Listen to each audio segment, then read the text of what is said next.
Please go ahead, Sister Shinama, once you are ready.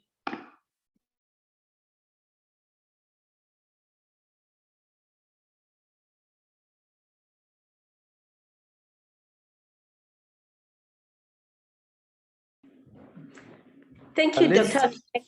Can you hear me? Yes, Sister, try to slide share. The team you have, can you slide share? Because you are not sharing the slide yet.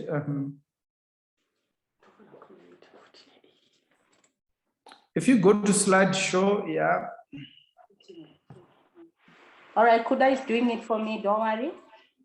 Okay, perfect. Good. Please go ahead as soon as you are ready. All right, thank you, everyone. Good morning, everyone. Thank you, previous speakers. You have actually opened my discussion today. I'm going to present on fetal medicine counseling. Oh, sorry, just a minute.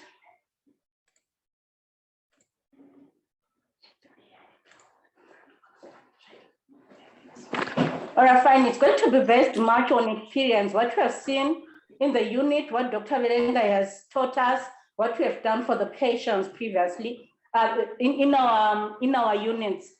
So fetal medicine has got a flow chart whereby we receive our patients, they pass through the fetal medicine midwife consult room, and then in the private sector, they can have observations done, and then they go for the scans. That's in the scan room, and thereafter we have counseling session.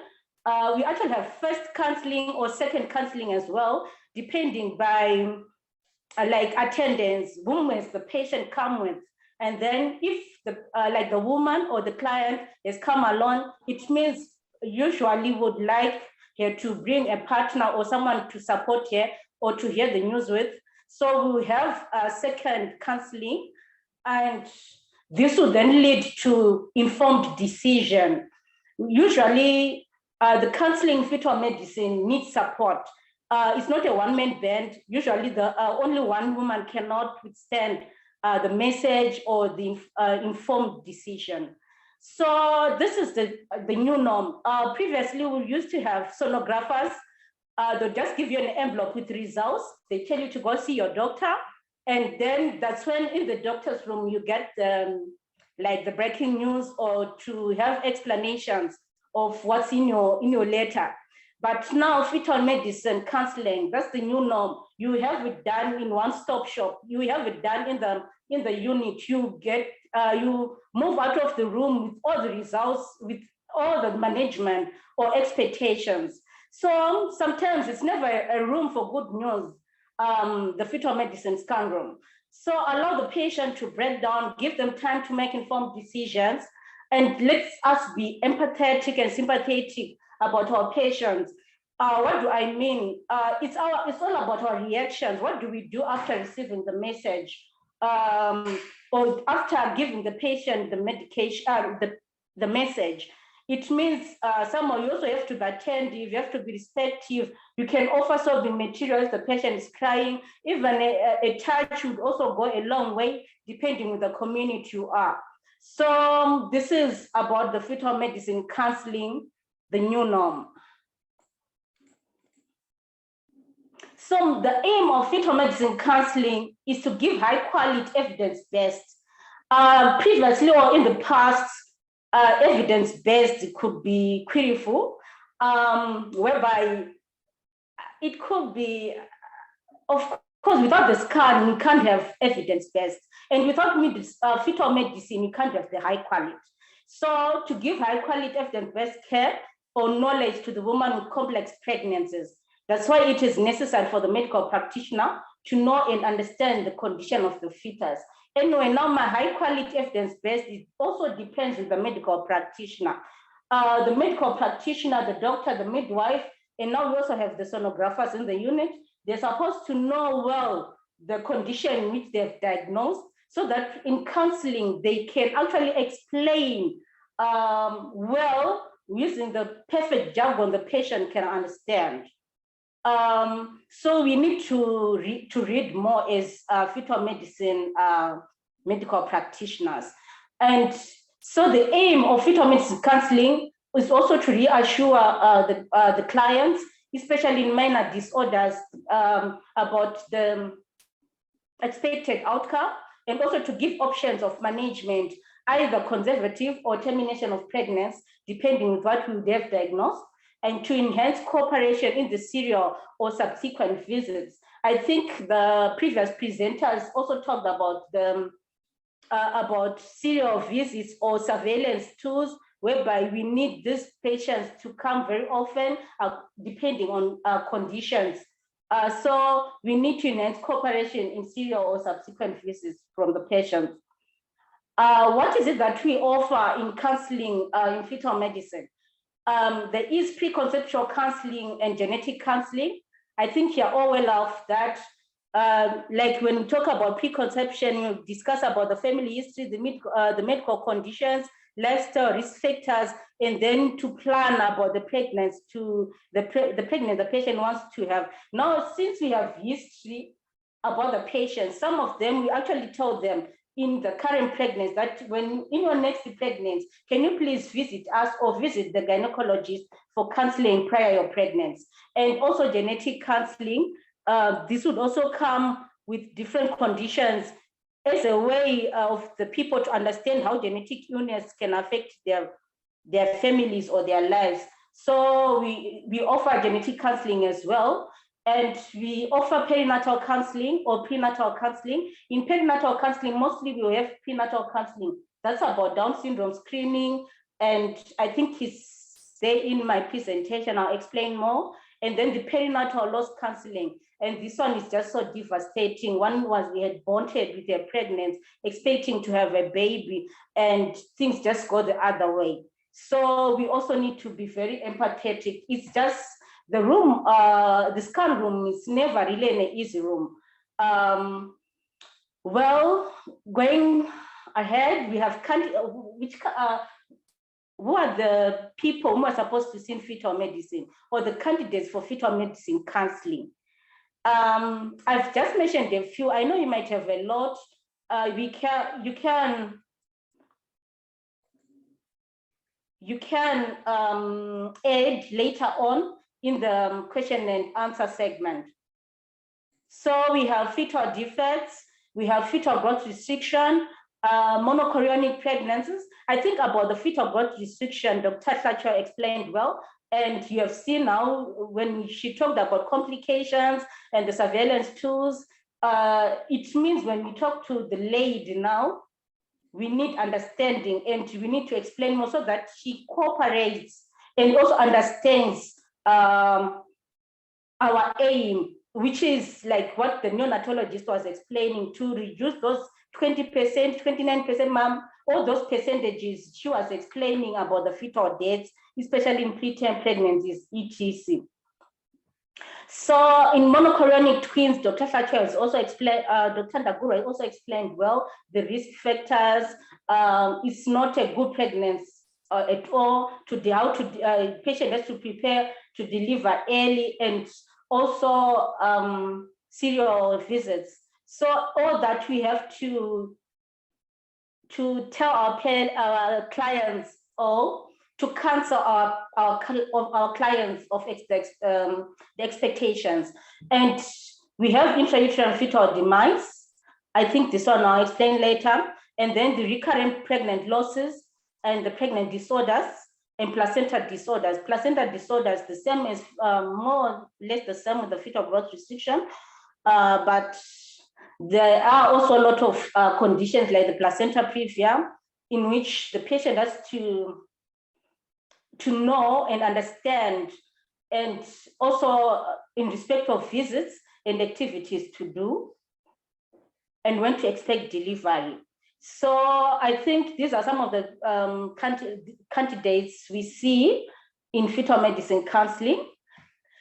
Well, the challenges come now with misdiagnosis. This is what we also face in fetal medicine counseling. Med condition, we have referrals from different sonographers, and we sometimes receive patients who have been misdiagnosed. So we can receive patients who have received mild conditions, yet they've got major conditions. And we sometimes receive patients with major conditions, yet they have minor conditions. This one is better than the latter. Why? It's so heartbreaking and unbelievable and hard to understand or to appreciate or to receive, to say that like baby has been diagnosed with mild ventriculomegaly by the sonographer. Yet doctor, when she comes to Dr. Verenga, she realizes that she has got holoprosencephaly. And holoprosencephaly is a lethal condition. Now we are talking about termination. Yet she expected like minor disorder to continue with pregnancy and expect a healthy baby later on. But now it means doc has to explain about the neurodevelopmental disorders, how baby will not manage life, and I can see how devastating it is in the counseling room. So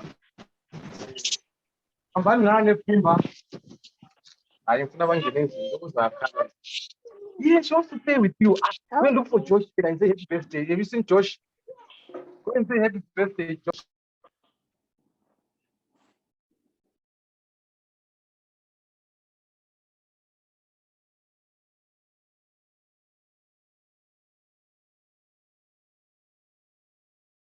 I think your device is, please continue, Sister Nama. There was just a small, issue. Please continue. Sister Chinama, do you want to continue your presentation? We can't hear you now. Yes, can you hear me, Dr. Verenga? Yes, we can hear you now. All right, thank you. So we also have family support and male involvement issues in fetal medicine. Most of our patients come without escort, whereas the counseling after diagnosis of major defects or even some of the conditions, preeclampsia or early delivery, would also need support. So most of our patients come without escort, whereas the counseling after a diagnosis of major defects would need support from the beloved ones. And family belief or husband belief versus termination. I still remember we had a patient who had a fetus who had neurodevelopmental defect, and the family was saying the Murora shouldn't terminate, and the husband also didn't opt for termination. Fortunately, this lady was learned, and after she was a nurse, and she really understood the effects of the baby later on. So she said, "I'll take the termination besides what the family was saying." So it's also a challenge in our community where we were brought up to make these kind of decisions, and also give the family time to make an informed decision. So when it comes as a family or a partner, let's give them time to think about what would have offered, and then they come back with a comprehensive decision. And all right, fine, I had put it across like challenges in fetal medicine counseling. I think this is also lost, but these challenges also come with religious beliefs.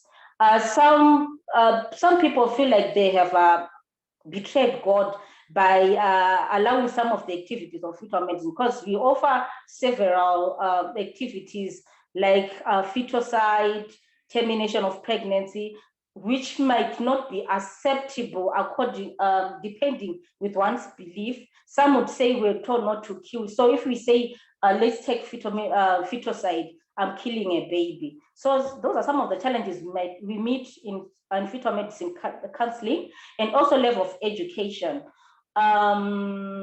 This one, possibly I'll put it across like all of us as practitioners, we need to assess the level of knowledge the patient has, and then we give what we have. Sometimes we might even talk of what the patient has known or has Googled about, especially this community of Internet of Things. whereby people come to consult, yet they have the knowledge already. What they just need is your service, but the knowledge they've already Googled about.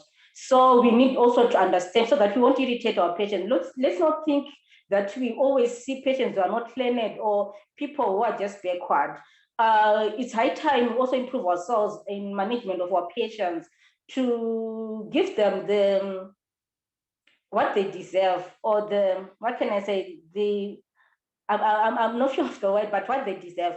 Because you might think patient has come to you, it's just because she doesn't know, you are the expertise. Yes, you are the expertise because you've gone to school, but they've got an idea, assess their level of education. However, on a level of education, it's also hard to break news or to give knowledge about the fetal condition to a patient who is not learned. Of course, I've seen doc. He tries by all means to even take a paper and pen, draw the brain, divide it, so that a patient understands what has actually happened to the fetus brain. And when he says it needs termination or conservative management, what is it that he means?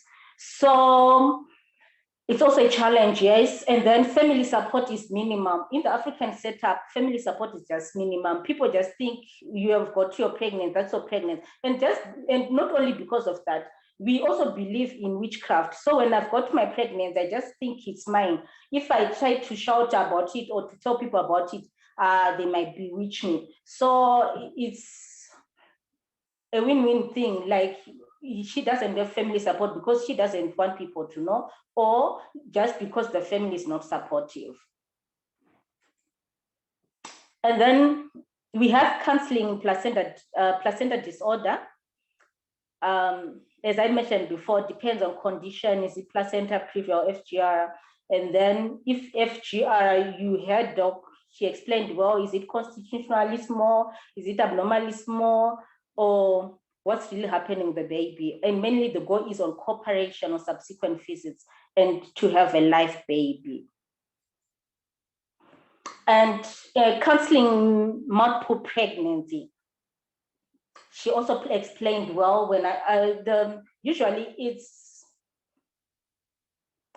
becomes more worrisome in monochorionic pregnancies about the chorionicity and in higher order pregnancies. So you just need that you need to be knowledgeable. Doc has explained more. Yes, we have counseling pregnancy disorders. For example, in diabetes, in pregnancy, PIH, and many more conditions like lupus, hypothyroidism, and many more other conditions we meet in hospital. So patient has to understand her category, and we categorize our patients according to our findings. Like I've said, it's now evidence-based. Is it about the Doppler studies? Was it about the uterines, the fetal Dopplers? Is it the patient's condition? Is it what the fetal conditions? So we categorize our patients, and then from there we then talk to them according to specific conditions. So we need to offer individualized care. And then the main objective is to have adherence in our appointments so that we monitor the fetus and the mother will have her baby. It's so good to adhere to this, to our management or to protocol of management, because sometimes the outcome is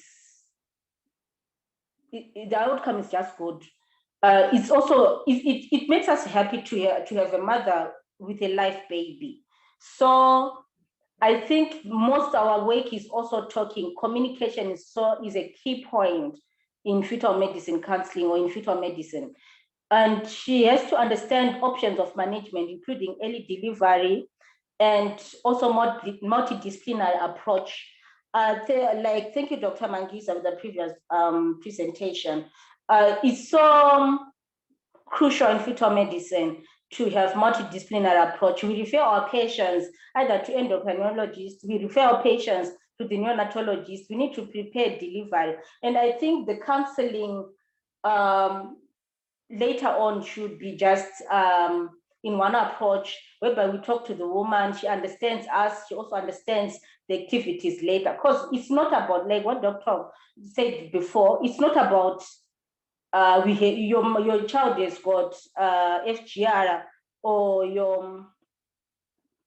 you've got abdominal fetal defects, but it's then what is it that you are supposed to do for the woman? What best can we do for the woman? Either to have perinatal loss, but in safe hands, and actually understanding what's happening to her, or to have early delivery with a preterm baby, but also understanding what's happening. So counseling in fetal medicine is really a key issue. The prenatal counseling, that's usually is that first trimester counseling from 11 weeks to 13 plus 6 days, whereby we do aneuploidies and screening for either risk for preeclampsia in pregnancy. This is done. So counseling for Down syndrome. This is done in first trimester. And if results shows Down syndrome positive, you go on to check for associated defects, for example, heart defects, and also to offer the management, like I've said, patient has to make an informed decision. Does she need conservative or termination? But you'd have given all the information. I don't want to go into details about give what information, because this is what we usually do every day.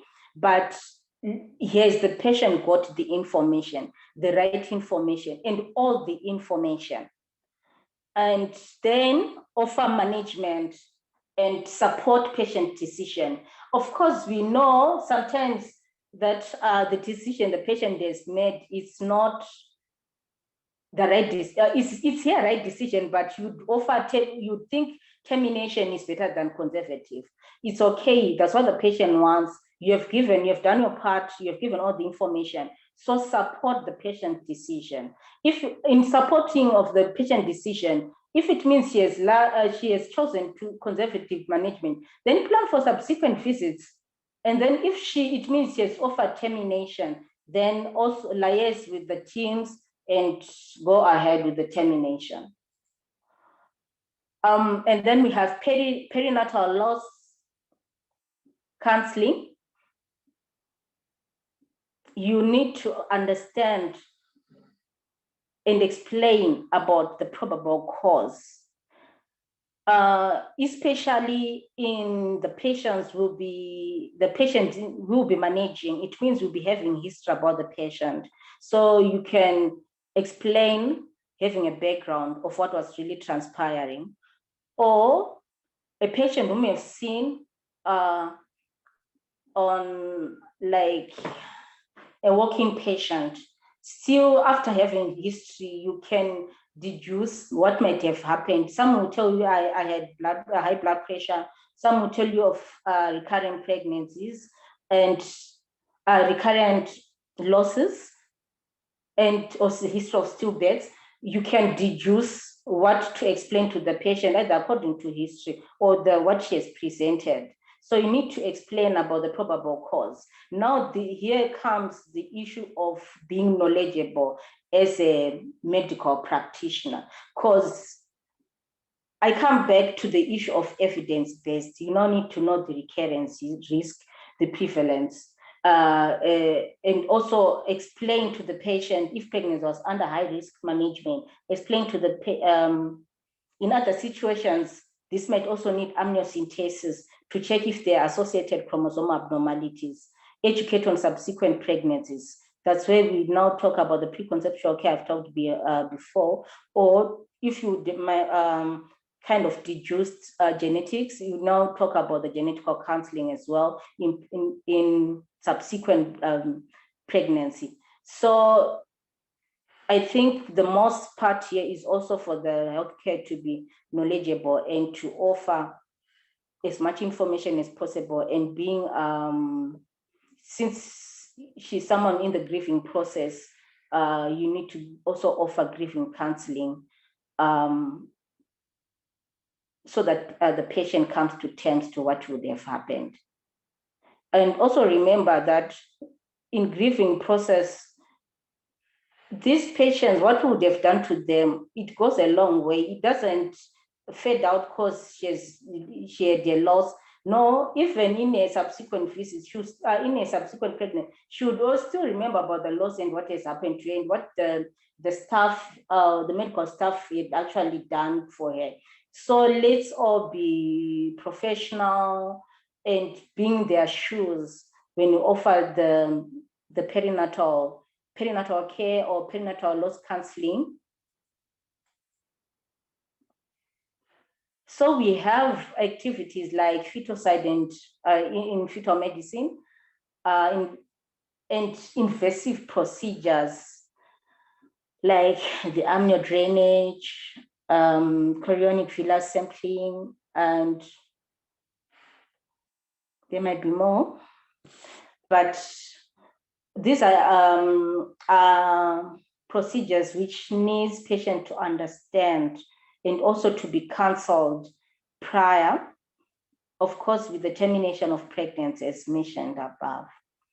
So I think just to mention, as I said before, religious background, does God allow that? These are some of the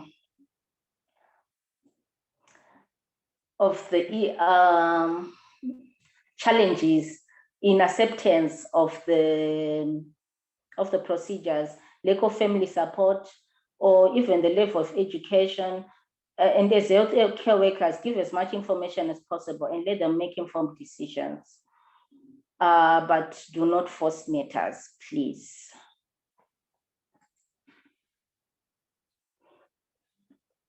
So just like any other counseling session, we just follow the steps.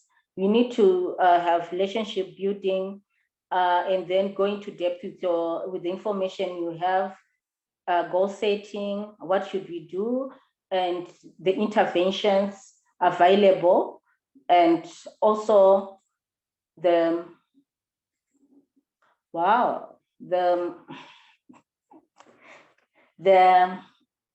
interventions to be done, and patient has to understand. So I think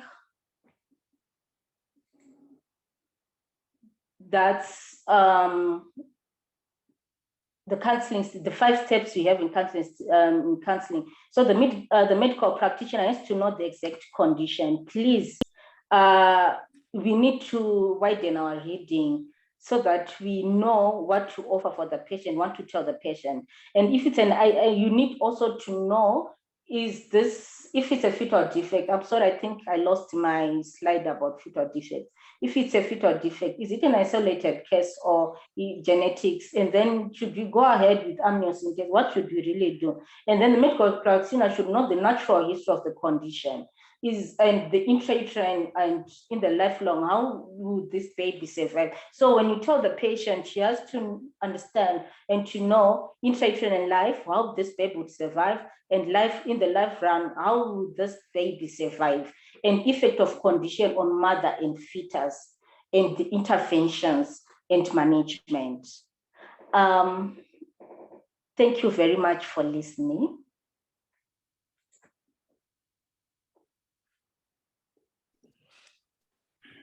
Thank you very much, Sister Chinama, for the presentation. Very informative. There are questions in the chat box, Sister Chinama. If you look carefully, I think there is one question that is asking how counseling is done. I don't know why I'm losing question. Let me see. Yeah, there we are. So, Sister Rupande, from your experience, which comforting words are more palatable to patients who are facing pregnancy termination? Do you tell them, don't worry, it happens? Is God's will? What can one say without offending them? That's Imelda who is asking this question. Thank you very much.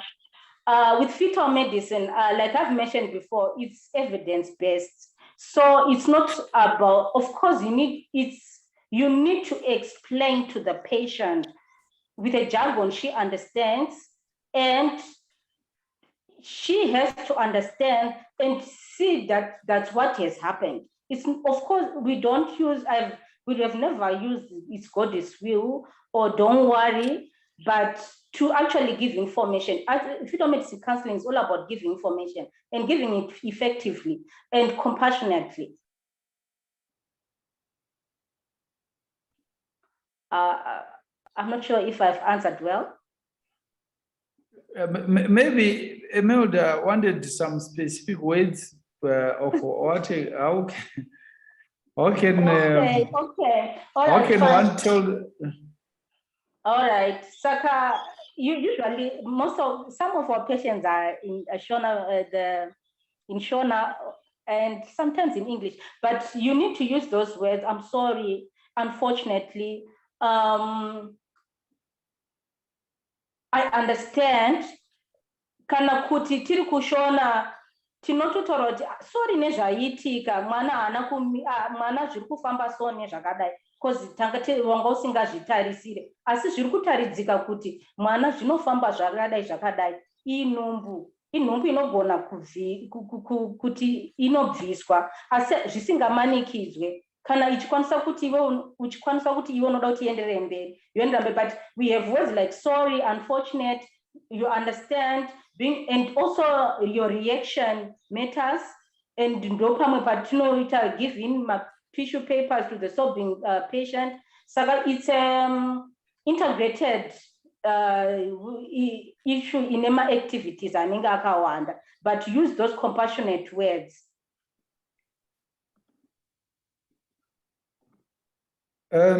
Yeah, thank you so much, Sister Chinama. I think it's well answered that question.